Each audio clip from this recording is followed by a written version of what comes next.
One cold morning in the city, the guard of a small childcare center heard a soft cry outside the gate. When he opened it, he found a baby wrapped in an old blanket, with a small note tucked beside him. "Please forgive me. I can't do this yet." There was no name, no clue about the parents. The baby was brought inside, and that was where the story of Eli began.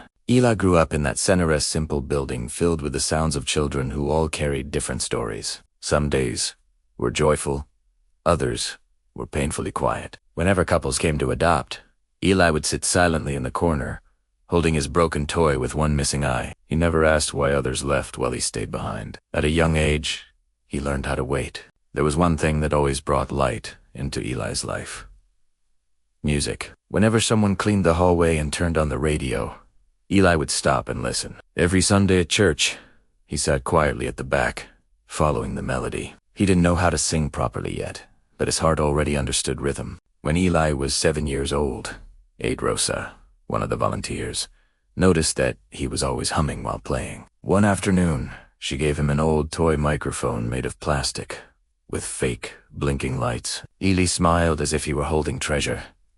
From that day on, his courage slowly grew. He sang in front of mirrors, in front of his friends, and sometimes under the stars at night. As the years passed, Eli remained in the center. Many children were adopted, others were transferred elsewhere. He stayed.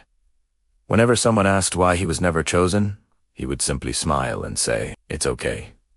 But at night, tears still fell onto his pillow. When he turned 12, the center organized a small program, a talent night for donors. They needed someone to sing.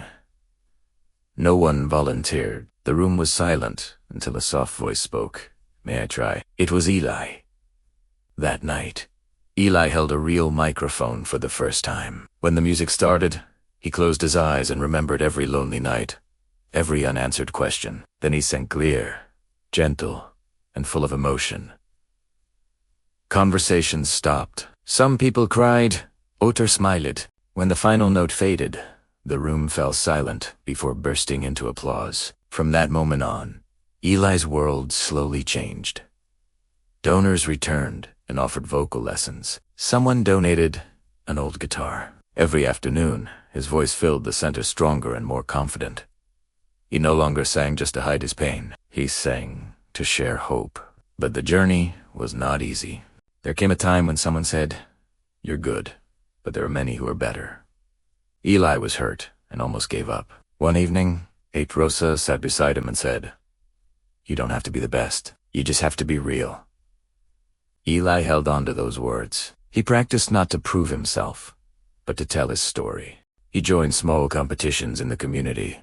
Sometimes he won, sometimes he lost. With every loss, his heart grew stronger. When Eli turned 18, he was invited to a regional singing competition. He had no expensive clothes, but he carried his voice and his story. Before singing, he said to the audience, "I grew up in a center. I don't know where I came from, but I know where I'm going."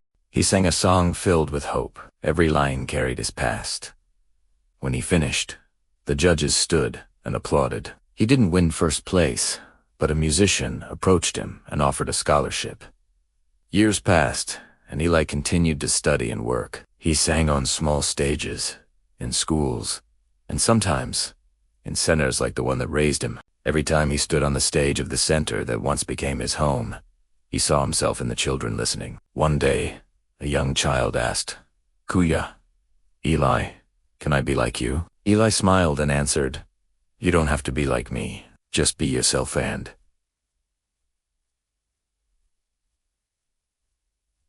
Never stop dreaming. Eli no longer searched for answers from the past. He learned that a person's worth is not measured by where they began, but by how they rise and continue. The child left at the center grew up, not only as a talented singer, but as a voice of hope for those who were left behind, waited, and continued to dream.